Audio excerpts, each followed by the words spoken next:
Assalamu alaikum wa rahmatullahi wa barakatuh. My dear students, today on 10th June 2021, Thursday, we are going to deal with the next periodic property, that is electron affinity. Electron affinity. Electron affinity, or that is also known as electron gain enthalpy, also known as electron gain enthalpy. Enthalpy means energy. Okay, now what is the definition of this periodic property?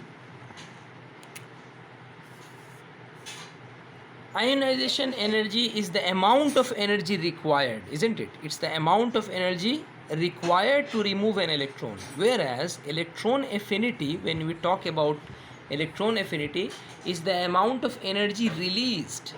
It is the amount. It is just opposite to ionization energy.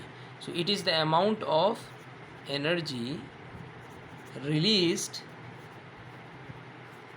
when an electron gets added to the outermost shell of an isolated gaseous atom, or in simple words, just atoms. Okay, so this is the definition of electron affinity or electron gain enthalpy, which you have to memorize and you have to understand as well. So in simple words, what electron affinity is: so if we have chlorine, let us take the example of chlorine. The first shell will contain two electrons. The second shell will contain 8 electrons. This is the structure of chlorine, the orbital structure, and the final shell, the last shell, will contain 1 electron, because chlorine has an atomic number 17, and if you write the electronic configuration, it is 2 8 1. Sorry, by mistake. 2 8 7. So the final shell will have 1 2 3 4 5 6 7. Okay, so what electron enthalpy is that if this chlorine atom takes this electron, if this chlorine atom takes one electron to its outermost shell, it adds up this electron to its outermost shell, an amount of energy will be released. So this atom will release an amount of energy, and this energy is nothing but EA. Okay, that is electron affinity.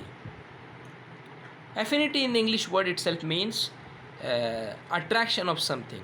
Okay, if you are fond of something, you love something, you attract something, you are affinate to it.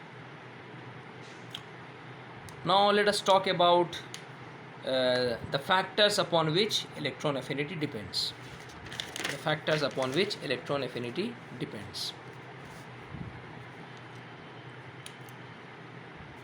So factors affecting electron affinity.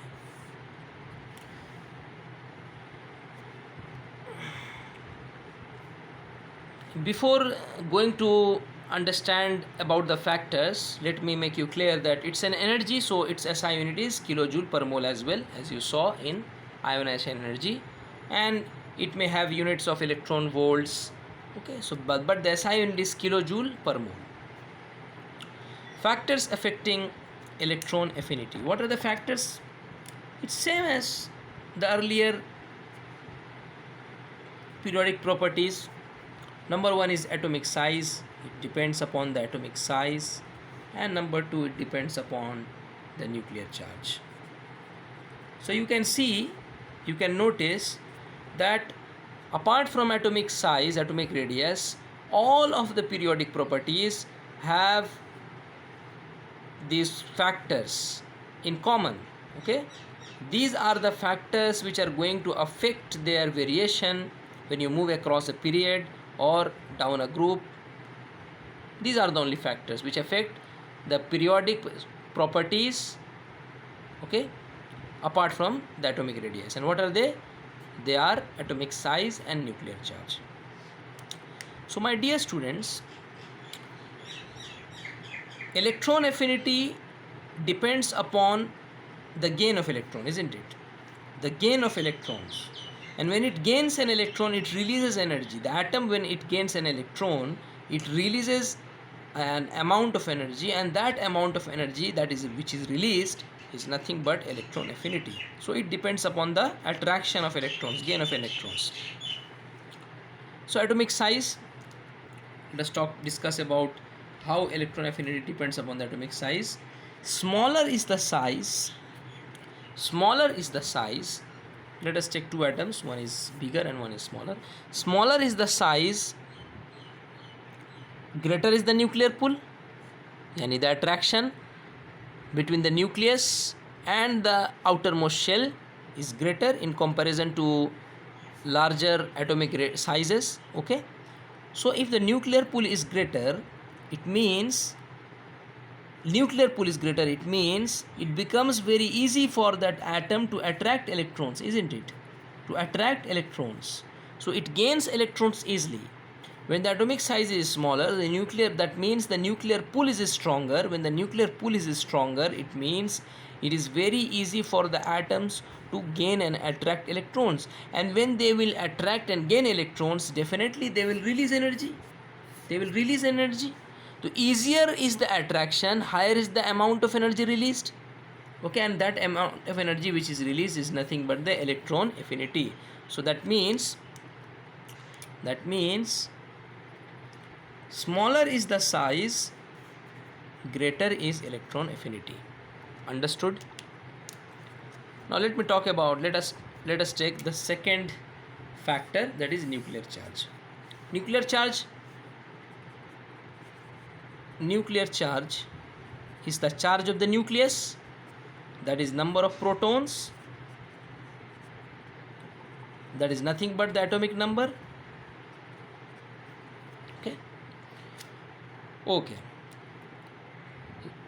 more is the number of protons in the nucleus,